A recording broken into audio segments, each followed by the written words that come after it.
Hello 9th class students. Again I welcome you on behalf of Sandipani Higher Secondary School Rajoda. Students, in the chapter Atomic Structure, we have studied about the subatomic particles, that is electrons, protons and neutrons. Now students, we will see in detail about the electron, proton and neutron and continue the chapter. So let's begin. Here we have seen about the three types of the subatomic particles. These are electrons, protons and neutrons. Now students, let's see them one by one. Nucleus is the center of the atom. We know that in the center of the atom nucleus is present, and in which proton and neutrons are present and electrons are present outside the nucleus. Let's see. Home of proton and neutron. The nucleus is home for proton and neutron. It has a positive charge. We know that proton is positively charged. Proton has a relative mass of 1 unit. We assume that the mass of a proton is equal to 1 unit mass. Second thing, has a positive charge. It has a positive charge, positively charged, determines the atomic number. It is very important, students, that the proton or number of protons always determines the atomic number. The atomic number is always equal to the number of protons present in the nucleus of the atom. किसी भी nucleus के, किसी भी atom के nucleus में जितने protons होंगे वही उसका एटॉमिक नंबर माना जाता है. पहली चीज, फाउंड इनसाइड द न्यूक्लियस. और ये प्रोटॉन अपने को मिलता कहां पर है? न्यूक्लियस के अंदर मिलता है. ये जनरल सी बातें थी जो आप सबको पता थी. चलिए आगे बढ़ते हैं.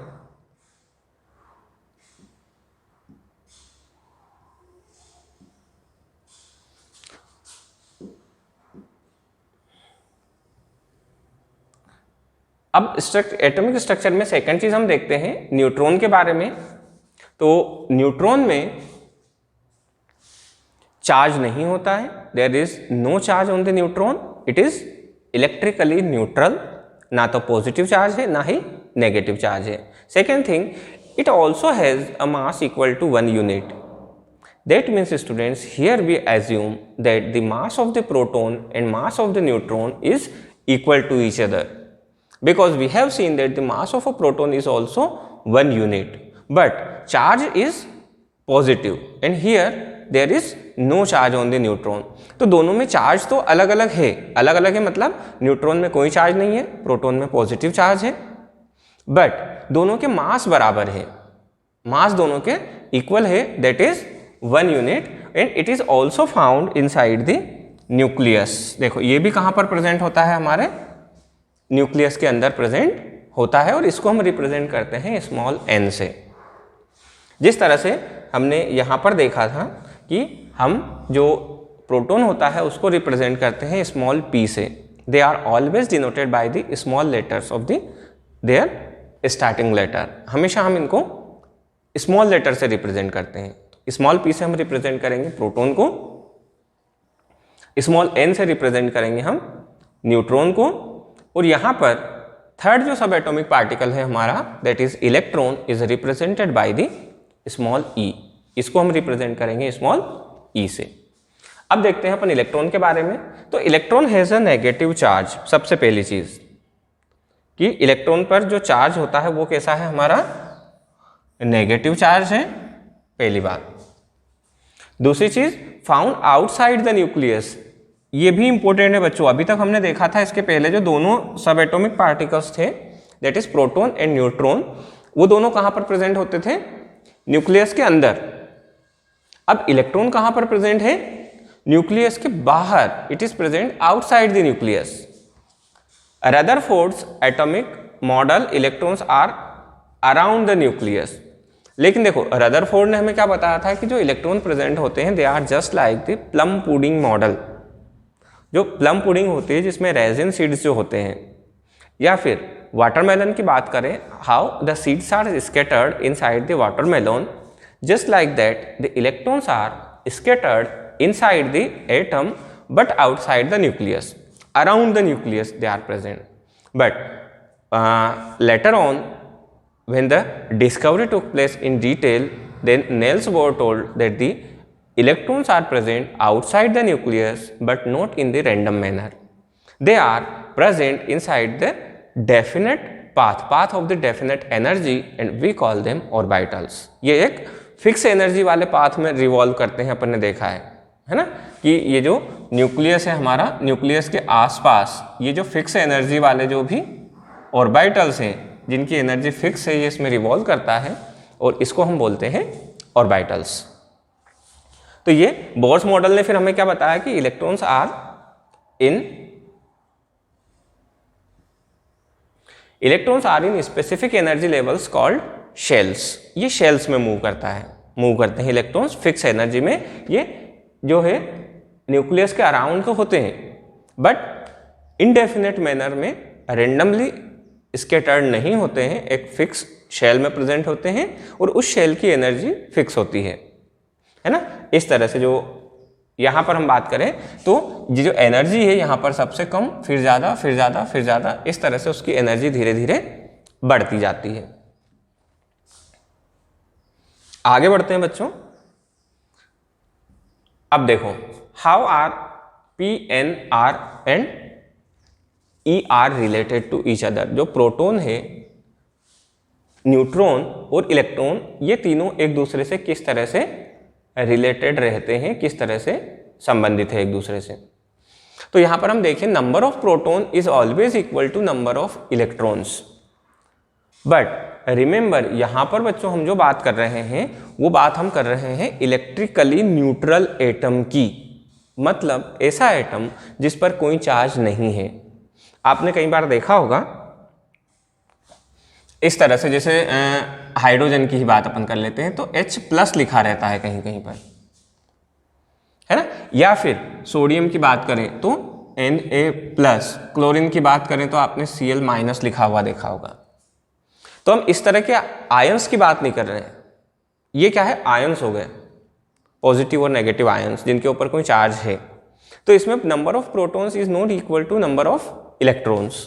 प्रोटॉन और इलेक्ट्रॉन के नंबर कभी भी इक्वल इसमें नहीं होते हैं, इसीलिए ये चार्ज होते हैं. इनके ऊपर चार्ज जो आता है वो इसीलिए आता है क्योंकि इनमें प्रोटॉन और इलेक्ट्रॉन्स इक्वल नहीं होते हैं. ठीक है, तो हम बात कर रहे हैं अभी सिर्फ हाइड्रोजन की, मतलब सिर्फ इलेक्ट्रिकली न्यूट्रल एटम की, या फिर क्लोरीन की जिस पर कोई भी चार्ज लिखा हुआ पहले से नहीं है, इसकी बात हम कर रहे हैं. तो देखो, एक इलेक्ट्रिकली न्यूट्रल एटम में number of proton is always equal to number of electrons. दोनों के नंबर, जो न्यूक्लियस है, न्यूक्लियस के अंदर कितने प्रोटॉन है ना, सपोज यहाँ पर अगर 10 प्रोटॉन्स हैं तो बाहर 10 इलेक्ट्रॉन्स रहेंगे अलग अलग शेल्स में. ठीक है. दूसरी बात आती है, number of proton is atomic number. जितने भी प्रोटॉन्स हैं शेल के अंदर, जैसे यहाँ पर हम देखें कि 10 प्रोटॉन है तो इसका एटॉमिक नंबर हो जाएगा 10. The number of protons is called atomic number of that element. किसी भी एलिमेंट में कितने प्रोटॉन्स है उसके एटम के अंदर, न्यूक्लियस में, उनको ही हम क्या बोलेंगे, हमेशा एटॉमिक नंबर बोलेंगे. थर्ड बात आती है, number of protons plus number of neutrons is equal to mass number.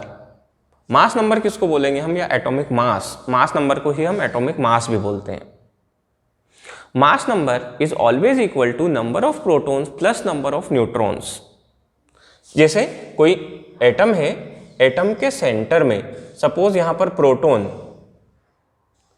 10 है और न्यूट्रॉन 9 है, तो इसका जो एटॉमिक नंबर है, एटॉमिक नंबर कितना हो जाएगा, 10 हो जाएगा. और मास नंबर बोल लें अपन इसको, या एटॉमिक मास बोल लें, ये क्या हो जाएगा, इसका 10 + 9 इज इक्वल टू 19. ठीक है, ये बच्चों समझ में आया कि अपन एटॉमिक नंबर किसको बोलेंगे, सिर्फ नंबर ऑफ प्रोटॉन्स को, और एटॉमिक मास किसको बोलेंगे, number of protons plus number of neutrons. Good, आगे बढ़े अपन. Number of neutrons is equal to mass number minus atomic number. अब देखो, अगर हमें किसी के भी नंबर ऑफ न्यूट्रॉन्स निकालना है, जैसे यहां पर हम बात कर लें इसी की जो भी हमने देखा है कि इसमें प्रोटॉन 10 थे, न्यूट्रॉन 9 थे, तो उसका एटॉमिक मास जो था 19 हो गया था और एटॉमिक नंबर कितना हुआ था उसका 10। अब हम चाहते हैं कि हम सिर्फ इसमें से नंबर ऑफ न्यूट्रॉन्स निकालें, कि सपोज हमें ऐसा दे दिया गया है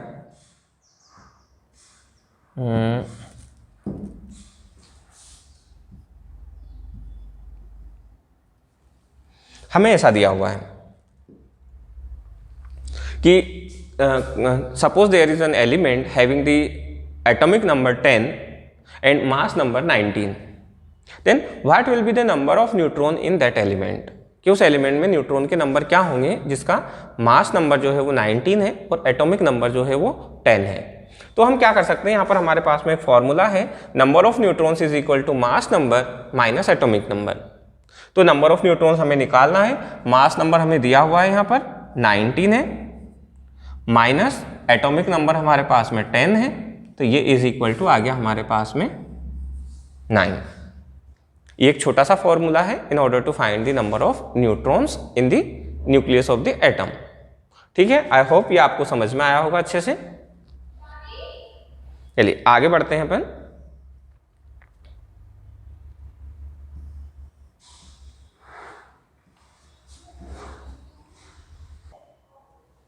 तो इनकी रिलेटिव पोजीशन हम देख चुके हैं पहले भी। न्यूक्लियस सेंटर में बिल्कुल किसी भी एटम के, उसके अंदर न्यूट्रॉन्स जिन पर कोई चार्ज नहीं है, प्रोटॉन जिन पर चार्ज है, वो दोनों न्यूक्लियस के अंदर, प्लस बाहर जो रहेंगे हाई स्पीड इलेक्ट्रॉन्स। इलेक्ट्रॉन्स हमेशा बहुत ज़्यादा हाई स्पीड में रिवॉल्व कर रहे होते हैं न्यूक्लियस के अराउंड, जो कि नेगेटिवली चार्ज होते हैं और फिक्स एनर्जी शेल में प्रेजेंट होते हैं। देखो ये जो मॉडल है, it's somehow looking like our solar system. ये देखो किस तरह से थोड़ा सा हमें हमारे सोलर सिस्टम के जैसा दिखाई दे रहा है कि कहीं ना कहीं बीच में सन है और सन के अराउंड हमारे जो प्लैनेट्स है वो रिवॉल्व कर रहे हैं, है ना। तो इसको हम सोलर सिस्टम से रिलेट करके भी देखते हैं कई बार। चलिए आगे बढ़ते हैं अपन। अब देखो, अगर पीरियोडिक टेबल में आपको कोई एलिमेंट दिखे या किसी एलिमेंट को आपको मास नंबर और एटॉमिक नंबर के टर्म्स में रिप्रेजेंट करना हो, तो उसको हम किस तरह से रिप्रेजेंट करते हैं, है ना। तो देखो x जो है, अगर सपोज हम किसी का सिंबल लिखते हैं यहाँ पर, है ना, तो ये हो गया हमारे एलिमेंट का नाम हो गया। अब यहाँ पर हम दो नंबर रिप्रेजेंट करते हैं, एटॉमिक नंबर और मास नंबर। तो मास नंबर को हम हमेशा रिप्रेजेंट करते हैं कैपिटल A से और एटॉमिक नंबर को रिप्रेजेंट करते हैं कैपिटल Z से, जिनको दोनों को हम लिखते हैं उस एलिमेंट के पहले, एक को ऊपर और एक को नीचे। तो ऊपर अगर कोई नंबर लिखा हुआ है किसी एलिमेंट के पास में छोटी साइज में, मतलब वो क्या है, उसका मास नंबर है, और नीचे अगर कोई नंबर लिखा हुआ है वो है उसका एटॉमिक नंबर। तो इसको हमेशा याद रखें, it is the best way to represent the elements और information of the atom in very short.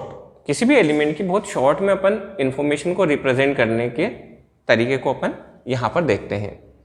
But remember, mass number is represented bye A and atomic number represented by Z। बच्चे कई बार confuse हो जाते हैं कि atomic number है मतलब A से स्टार्ट हो रहा है तो उसको A से रिप्रेजेंट करेंगे, बट ऐसा नहीं है। ठीक है, एटॉमिक नंबर है कैपिटल Z से रिप्रेजेंट करेंगे, मास नंबर है तो उसको कैपिटल A से रिप्रेजेंट करेंगे। आगे बढ़ते हैं। अब बात आती है वैलेंसी की, कि वैलेंसी क्या होता है, किसी भी एलिमेंट की वैलेंसी क्या होती है उसको अपन देखें। तो वैलेंसी बहुत इजी टर्म है, उसको समझने के लिए सबसे पहले अपन वैलेंस शेल की बात करते हैं। सपोज कोई एलिमेंट है अपने पास में जिसका न्यूक्लियस है और न्यूक्लियस के बाहर एक नंबर वाली जो शेल है वो है बस। दूसरा एलिमेंट है जिसमें एक शेल है और उसके साथ में एक और शेल है, दूसरी शेल है। तीसरा एलिमेंट है जिसके पास में अपने पास में एक, दो और तीन शेल है, उसके अंदर बड़ा एलिमेंट है, एटम जो है उसकी साइज बड़ी है। अब हम देखते हैं बच्चों इसमें कि सबसे आउटर मोस्ट शेल की बात करते हैं तो इसमें थर्ड शेल जो है वो सबसे आउटर मोस्ट है, यहाँ पर second shell is the outer most shell और here is the first shell is the outer most shell. तो अब हम देखें कि जो सबसे बाहर वाली जो शेल होती है उस शेल को हम बोलते हैं वैलेंस शेल। क्या बोलेंगे उसको हम? Valence shell. यहां पर देखें बात करें तो थर्ड शेल जो है वो वैलेंस शेल है, सेकंड शेल है वैलेंस शेल और यहाँ पर जो फर्स्ट शेल है वही वैलेंस शेल है। इसकी हम फर्स्ट शेल को या इसकी फर्स्ट या सेकंड शेल को हम वैलेंस शेल नहीं बोलेंगे। क्यों नहीं बोलेंगे? क्योंकि वैलेंस शेल की डेफिनेशन ये है the outer most shell of the atom. किसी एटम की सबसे बाहर वाली जो शेल है उसको बोलते हैं हम वैलेंस शेल। ठीक है, तो वैलेंस शेल क्लियर हुई अपने को। देखो, the outer most shell of an atom is known as its valence shell. Outer most shell को हम बोलेंगे valence shell. The electrons present in the outer most shell of an atom are known as the valence electron. दूसरी बात देखो भाई, जो valence shell है उसमें जो इलेक्ट्रॉन है वो वैलेंस इलेक्ट्रॉन। सिंपल सी बात है ना। तो वैलेंस शेल सबसे बाहर वाली शेल, और वैलेंस शेल में जो इलेक्ट्रॉन है वो वैलेंस इलेक्ट्रॉन। तीसरी बात आती है the valency of an element. अब हम बात करते हैं वैलेंसी की कि वैलेंसी क्या होती है। अब देखो, the valency of an element may be defined as the combining capacity of its atom with atom of other elements in order to acquire octet configuration. Now see what exactly the octet configuration is. In order to understand the octet configuration, we have to know about the capacity of the valence shell. Valence shell की capacity, उसकी क्षमता कितनी है, उसमें कितने electrons आ सकते हैं, ये हम देखते हैं। तो बच्चों, किसी भी वैलेंस शेल की, चाहे वो कोई भी एलिमेंट हो, उसकी वैलेंस शेल की जो कैपेसिटी रहेगी वो होती है 8 इलेक्ट्रॉन की। इसीलिए यहां पर देखो एक टर्म आया है octet, to complete its octet configuration. ये ऑक्टेट कॉन्फ़िगरेशन का मतलब ही है बच्चों 8 इलेक्ट्रॉन,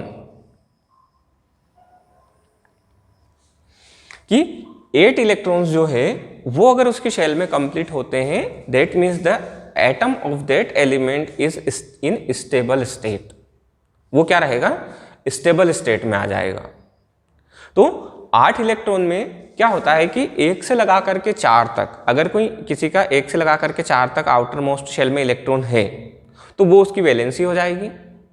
अगर इससे ज़्यादा है तो फिर उसमें से हम 4 को माइनस करके उसकी वैलेंसी निकालते हैं। सपोज 5 है तो 5 में से 4 को माइनस करेंगे तो 1 आ जाएगा, 1 उसकी वैलेंसी आ जाएगी।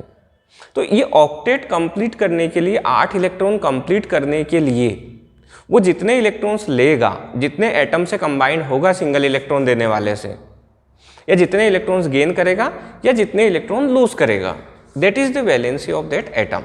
उसको हम बोलेंगे उसकी वैलेंसी। तो देखो, the valency of hydrogen is 1। क्यों? क्योंकि हाइड्रोजन के पास में क्या है बच्चों की, जो आउटर मोस्ट ऑर्बिटल है वो है s ऑर्बिटल, 1s। अब s की जो कैपेसिटी है वो 2 इलेक्ट्रॉन की है। हाइड्रोजन में ऑलरेडी 1 इलेक्ट्रॉन प्रेजेंट है और वो 1 इलेक्ट्रॉन और लेगा। It has to gain 1 electron, that is why the valency of hydrogen is 1।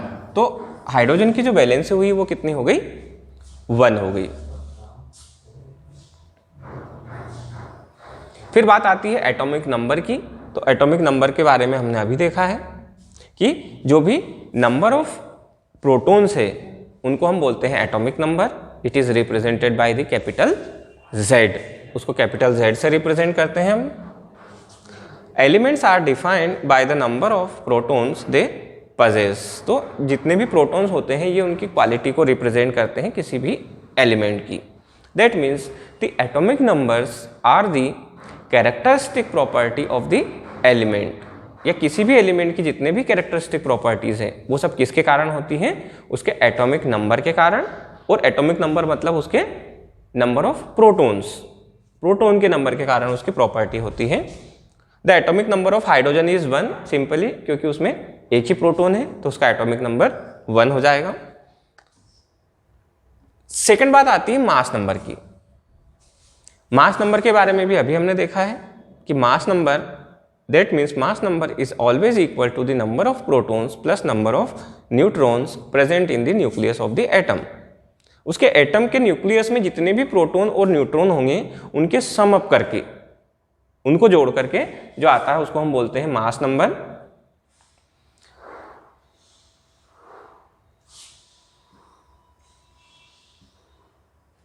अब देखो हाइड्रोजन का मास नंबर 1 है क्योंकि उसमें कोई भी न्यूट्रॉन प्रेजेंट नहीं है, केवल प्रोटॉन ही प्रेजेंट है, एक प्रोटॉन एक इलेक्ट्रॉन, न्यूट्रॉन नहीं है तो उसका एटॉमिक नंबर 1 हो गया।